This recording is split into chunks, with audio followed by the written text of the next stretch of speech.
Kdo to je? Hádala bych, že Comtessa de Lancre. Kdo? Pojď. Chci ti někoho představit. Musím s tebou mluvit. Ať je to cokoliv, říkám ano. Ne, počkej, prosím. No podívej tamhle. Pozval jsem cikány. Co to děláš? Dělám z tebe princeznu. Jak se opovažuješ? Madam, ovládejte se. Je to podvodnice. Ne! Jmenuje se Daniela de Barbarak a slouží v mém domě už nejméně 10 let. Služka! Jindřichu, to je nějaký vtip? Baronko, kráčíte po tenkém ledě. Zeptejte se jí sám. Je to prolhaná malá podvodnice a je mou povinností výsosti odhalit, kdo tato chamtivá švindlířka opravdu je. Řekni těm ženám, kdo jsi. Tak neboj se.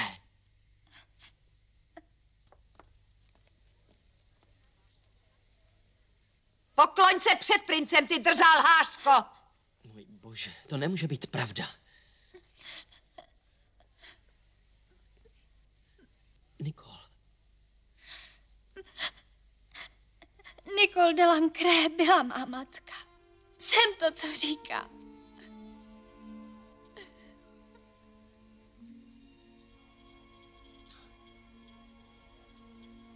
To jablko. To jsi byla ty? Vysvětlím ti to. To by už někdo měl. Nejdřív jsi zasnoubena. A teď jsi služka? Už jsem slyšel dost. Jindřichu, prosím.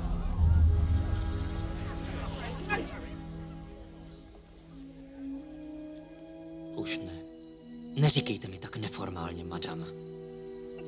Jsem francouzský princ.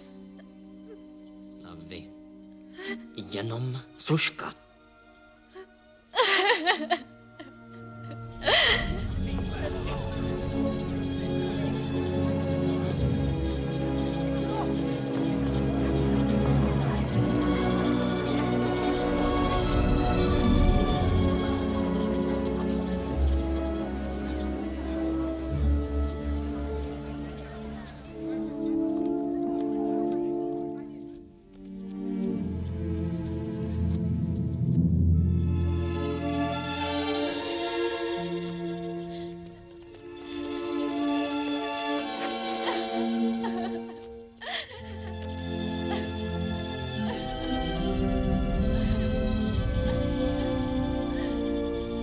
Danielo?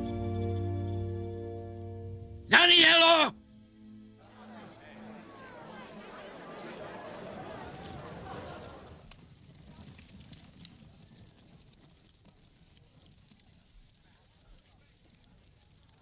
Co jsi to udělal? Narodil jsem se pro trůn a s tím souvisí určité povinnosti. Hloupost! Nevíte, o co jde, starý muži. Ty nevíš, o co jde. Víš vůbec, s čím prošla, aby se sem dnes večer dostala? Ale lhala mi. Přišla, aby ti řekla pravdu. A ty si ji předhodil vlkům. Co o tom víte? Děláte létající stroje a chodíte po vodě. Ale o životě toho moc nevíte. Ale vím jedno, že bez lásky není život. A láska bez důvěry. Co ta? Ona je ta pravá, víš? Já sloužím pouze koruně a mohu se rozhodovat, jak uznám za vhodné. A neustoupím!